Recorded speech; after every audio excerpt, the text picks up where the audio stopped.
Gerardo, ¿qué efectos tiene esta situación de impunidad en la sociedad a futuro y en el presente también? ¿Y cómo entendés o por qué te parece que llegamos a esta situación? ¿Por qué, quiénes son los responsables de esta impunidad, de haber mantenido esta impunidad durante tantos años?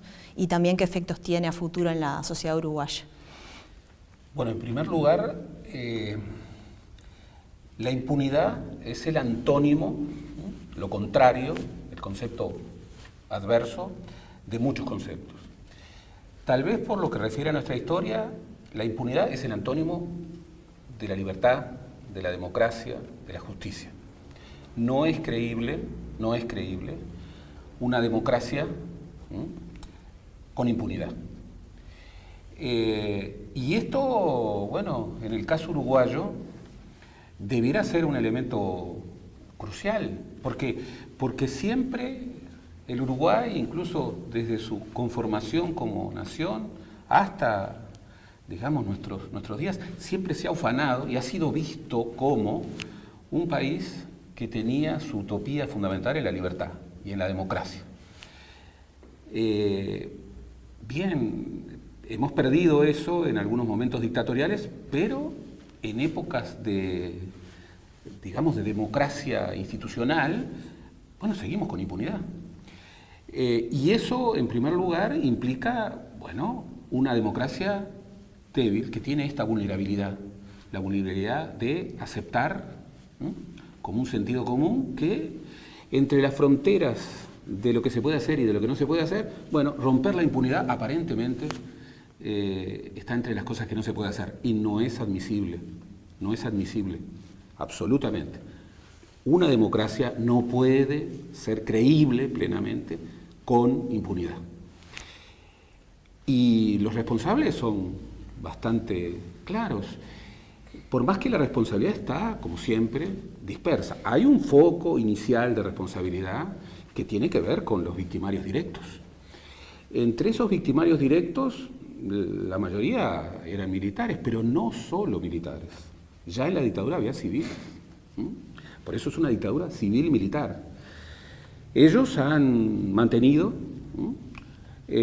no solamente los que viven de aquella época, han ido transfiriendo de generación en generación, lo cual es gravísimo, porque una generación de militares que no está involucrada en aquel momento terrible de ruptura constitucional, de violación primera del rol del ejército, no tiene por qué hacerse cargo ni adherir a un pacto de omertá que proviene de aquellos que violaron la Constitución, de los dictadores. Sin embargo, eso ha ocurrido y ocurre. Ese pacto de omertá se inició con civiles y militares, victimarios directos, pero luego es muy claro, evidente, esos pactos de omertá se trasladaron a los partidos políticos. Y acá hay que ser claro, Por supuesto de que hay partidos que tuvieron una responsabilidad primera en esos pactos de impunidad, pero parte de esos pactos de impunidad cruzaron al conjunto de los partidos políticos. Y esto hay que decirlo con tanta firmeza como tenemos que decir que esta no es una causa de la izquierda o de tal partido, no, es una causa de derechos humanos que trasciende cualquier frontera, cualquier divisa, y que es una causa que tiene que ver con núcleos fundamentales de nuestra convivencia. En ese sentido, quienes una y otra vez, porque eso también tiene que ver con la impunidad, han ido construyendo un negacionismo, una suerte de contrahistoria, que se hace sobre la base del agravio de la historia con evidencias y plantea la historia de las percepciones. No, aquello no fue una guerra, aquello no fue una dictadura, fue un gobierno de facto. Hay también una ilusión terminológica. El negacionismo que hemos visto, bien, también forma parte de la impunidad. Y ahí lo que hay que pelear, y todo lo que ocurre forma parte de una lucha en donde Familiares ha tenido, sin duda, la bandera principal, pero atrás de Familiares estamos todos, familiares somos todos. ¿Por qué? Porque es una causa de todos. Y obviamente lo que se ha conseguido y lo que se va a seguir consiguiendo, porque en definitiva lo que se prueba una vez más cada año y cada semana es que hay posibilidades de llegar a la verdad, hay posibilidades de avanzar en la justicia. Lo que no se podía hacer, se puede hacer. El presidente de la República es el comandante supremo de las Fuerzas Armadas. Lo que tenemos que saber es si puede ordenar a las Fuerzas Armadas que están bajo su dirección. Hay más documentos. Bien, lo que tenemos que construir y conseguir es un sentido común en donde volvamos a construir las bases de un orden democrático. Y en ese marco estamos en una situación un tanto ambigua, porque por un lado vemos que hay mucha disposición, al menos desde el punto de vista discursivo, de las actuales autoridades a buscar, conseguir, o por lo menos a todo lo que obtengan, hacerlo público y dárselo a familiares y estar comprometidos en la causa de los desaparecidos, pero por otro lado tenemos el resurgimiento de discursos negacionistas que nunca se fueron, digamos, pero que aparentemente resurgen con discursos, por ejemplo, de integrantes de la propia coalición de gobierno. ¿Cómo estás viendo vos esa ambigüedad y también si considerás que existe margen para avanzar? ¿Y en qué sentido también esto no se transforma en una disputa, se ha transformado y ha sido siempre fruto de disputa política? Porque por más que es una causa de todos, los partidos de alguna manera intentan llevar agua para su molino y erigirse como los que hicieron más que otros en esta disputa. ¿Cómo ves esa politización también de la político-partidaria, ¿no?, de la causa? Esto es una pregunta muy importante. Una sociedad democrática es una sociedad pluralista por definición. Pensamos distinto. Tenemos visiones ideológicas, políticas, sociales diferentes. Y eso no solamente hay que consentirlo, sino que hay que celebrarlo. Y tenemos un primer acuerdo básico, que es un acuerdo para disentir. Es un acuerdo para que nuestro adversario no sea enemigo, sea adversario. Es fundamental. Pero entre esa plataforma común que debemos asumir como los requerimientos fundamentales para convivir en la diferencia, bueno, el respeto irrestricto de los derechos humanos y el nunca más a dictaduras, genocidios, violación flagrante de derechos humanos fundamentales, es crucial. Cuando eso se politiza, lo estamos malbaratando. Eso, por supuesto, que hay que diferenciar la politización de un asunto con la partidarización. Son dos cosas distintas. Estoy hablando de cuando eso se incorpora como un asunto de política partidaria. No. Eso es un asunto político, claro, pero es un asunto político de otra magnitud. Hoy estamos en una política de las percepciones. Las percepciones predominan sobre las evidencias. Entonces, se supone, y hay algunos que viven haciendo política sobre la base de eso, que no hay realidades, sino solamente pugna de percepciones. Y que estas percepciones no tienen que ver tanto con los contenidos de verdad o mentira, sino que tienen que ver con la performance de cómo se dicen, y cuándo se dicen, y con qué oportunidad, y quiénes lo promueven. Hay que sacar eso sobre este tipo de asuntos. Hay que pelear contra eso. Y hay que pelear contra otro sentido común, con respecto a otro sentido común. El presidente de la República ha dicho que tiene disposición a tener políticas activas para todo lo que sea necesario para buscar los restos de los detenidos desaparecidos, para avanzar en estos temas fundamentales.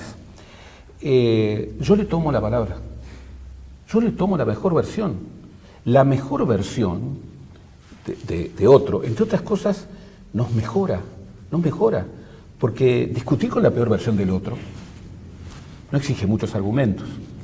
Entonces, en la interpretación de las palabras del señor presidente, lo primero que debo decir es que yo le tomo la palabra y yo apuesto a su mejor versión. Y en ese sentido, como comandante supremo de las Fuerzas Armadas, creo realmente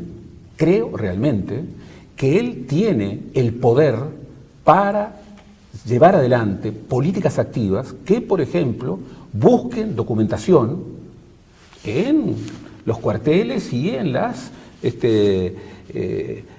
habitaciones y en los institutos de la Seguridad Nacional, del Ministerio de Defensa y del Ministerio del Interior.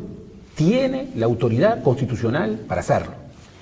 Y si hay bloqueos para que ello ocurra, bueno, cuenta con nuestro respaldo y el respaldo de miles y miles de ciudadanos, no tengo dudas que la mayor parte de los ciudadanos, que van a respaldar esa iniciativa. ¿Que hay otros discursos negacionistas? ¿Que esos discursos negacionistas persisten? Y que son discursos que persisten contra la evidencia más directa y que persisten en muchos lugares y que en ese sentido persisten, digamos, defendiendo mentiras manifiestas. No tengo la menor duda. Yo de ellos no espero nada. Lo que sí espero es lograr un consenso ampliamente mayoritario de quienes no han incurrido en esos discursos negacionistas, absolutamente negadores de la realidad, y están dispuestos a dar su mejor versión sobre este asunto, que es un asunto fundamental de los requerimientos para construir una comunidad democrática y nacional. Poderes públicos. Y los poderes públicos son 3. Y hay espacios, digamos, que tienen, por ejemplo, la Fiscalía General, pero su ubicación institucional, representa a la sociedad, son lo que en otros países se llama el poder extrapoder. Bueno, pero la asunción de que este es un delito de Estado tiene una profundidad enorme. Por eso cuando se habla de la salida a la uruguaya, y se habla de que, como se ha hablado y se sigue hablando, de que la transición uruguaya es ejemplar, y se la ha identificado mucho con la salida española. Bueno, miremos lo que ocurre en España. Miremos lo que ocurre en España. Cuando los protagonistas que sobrevivían a la muerte de Franco, que tuvieron que construir la transición, y los hijos de los protagonistas asumieron echar al olvido esta idea de, bueno, tapemos, y allí había habido una guerra civil, pero tapemos. ¿Con qué nos encontramos hoy, 50 años después? Que los reclamos, que la investigación sobre quiénes están en las fosas públicas, en las fosas generales, incluso veía esta semana una fosa en un cementerio que tenía la referencia de que ahí estaban republicanos asesinados. Bueno, ahora un proceso judicial que llevó a que se abriera para ver quiénes, para dar nombre, historia, legitimidad, el testamento que selecciona y nombre, el nombre. Eso que están impulsando nietos y bisnietos y las viejas, porque siempre, eso está diciendo que, bueno, cuando hablamos de la salida uruguaya y de la salida modélica,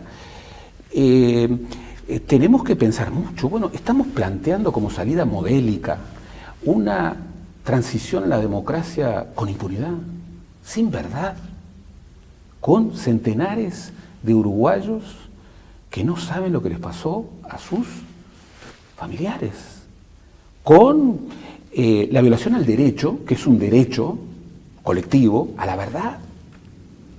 Y los efectos que eso tiene, porque luego en España vemos las reivindicaciones del franquismo, por ejemplo, que ahora... Pero por supuesto, ¿qué nos dice que hoy, a 50 años de la muerte de Franco, resucite Vox? Y resucite manejando ideas comunes, sentidos comunes, absolutamente increíbles, y que tenga audiencia. Por eso, primero, tenemos que ver al mundo. El mundo siempre ha sido muy importante para nosotros. Nosotros somos descendientes de inmigrantes. No solamente, pero fundamentalmente. Miremos al mundo, siempre miramos al mundo. Y si en el mundo la salida a la uruguaya es consentida por la mayoría, bueno, pero en el mundo no, la salida a la uruguaya no es ejemplar. Al revés. Todo el sentido común de la literatura de la transición, que decía, por ejemplo, para preservar la cuestión de los derechos humanos y de las democracias hay que evitar entrar a fondo en las cuestiones de las violaciones cometidas durante la dictadura. El proceso mundial lo desmiente. Porque se presenta como un destino inevitable, como que no había opción, digamos. Exactamente. Es un relato. Era inevitable. Era inevitable. Es un relato, por supuesto, profundamente ideológico, cargado de negacionismo y que busca eludir responsabilidades. Bien, esos relatos que insólitamente subsisten, hay quien en la política uruguaya dice, pasó demasiado tiempo, estamos juzgando a personas por lo que pasó hace 50 años, basta, miremos hacia adelante. O hay otros que dicen, no, acá hubo muertos de un lado y del otro, así que vamos a... No, es una responsabilidad de Estado. ¿Esto qué significa? Que el Estado debe asumir que tiene esa cuenta pendiente y que esa cuenta pendiente está conspirando no solo contra los derechos de los uruguayos de hoy, está conspirando contra las próximas generaciones. Las próximas generaciones seguirán hablando de este tema. Este tema no se cierra, lo prueba Armenia, lo prueba el pueblo judío, lo prueban todos los pueblos que tienen pasados traumáticos. Los pasados traumáticos, el terrorismo de Estado daña en segunda y tercera generación. No es un asunto de los protagonistas de un tiempo, no es un asunto que caduca con el tiempo. No puede caducar y tiene mucho más que ver con el futuro que con el pasado. Entonces, la responsabilidad del Estado, del Poder Ejecutivo, pero también del Poder Parlamentario, del Poder Legislativo y del Poder Judicial, es asumir esa cuenta pendiente como una cuestión de Estado, frente a la que no cabe la ilusión. Y no hay nada mejor para desmentir la salida a la uruguaya, ¿no?, que va a contramano del orden internacional, que incorporar esa dimensión absolutamente clave, que es el derecho internacional de los derechos humanos. Y ahí nos falta mucho. Falta mucho en la educación, en la facultad, ¿ah? Falta mucho en la construcción de una conciencia plena de que el país, el Uruguay, está obligado por su Estado de Derecho a dar cumplimiento a tratados que no está cumpliendo. Estamos en tiempo de pandemia. Se habla del pesimismo de la pandemia, que además tiene una larga historia. Son tiempos muy difíciles. Son tiempos en donde, más o menos replegados, nuestros derechos están allí y, como se señalaba, lo primero que hay que exigir es la realidad. Bien, yo tengo muchas diferencias respecto a cómo el gobierno está encarando este asunto, entre otras cosas porque no parece asumir la realidad. Sin embargo, aún desde eso, confrontando las evidencias con las percepciones, lo que podemos sentir como el núcleo de realidad más profundo, respaldado incluso por la ciencia, contra los relatos para prevalecer en la pugna partidaria, sigo pensando en la mejor versión.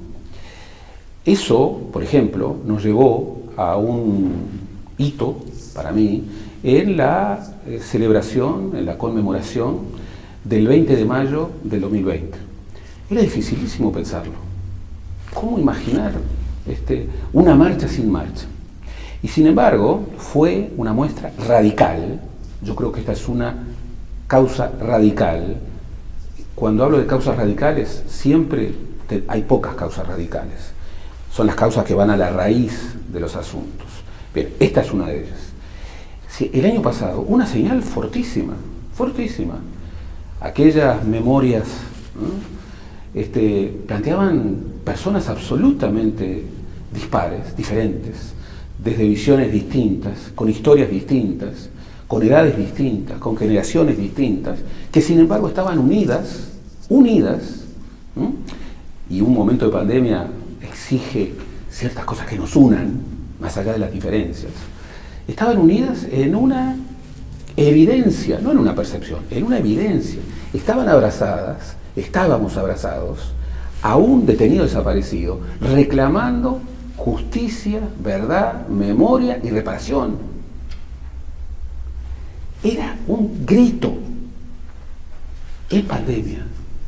Yo creo que fue un gran impacto y un gran acierto poder encontrar una forma inteligente en un contexto tan difícil de conmemorarlo. Creo que hoy estamos ante un reto mayor, ante un paso más. Podemos interpretar mucho por qué salieron estos documentos. Yo no voy a entrar en eso. Yo voy a asumir la mejor versión del Estado, del presidente de la República, del poder parlamentario, del poder judicial. Se probó de manera definitiva que hay documentos y que están accesibles a una política activa. Bien. Se probó, bueno, que ya los discursos negacionistas seguirán, pero confrontarán con documentación irrebatible.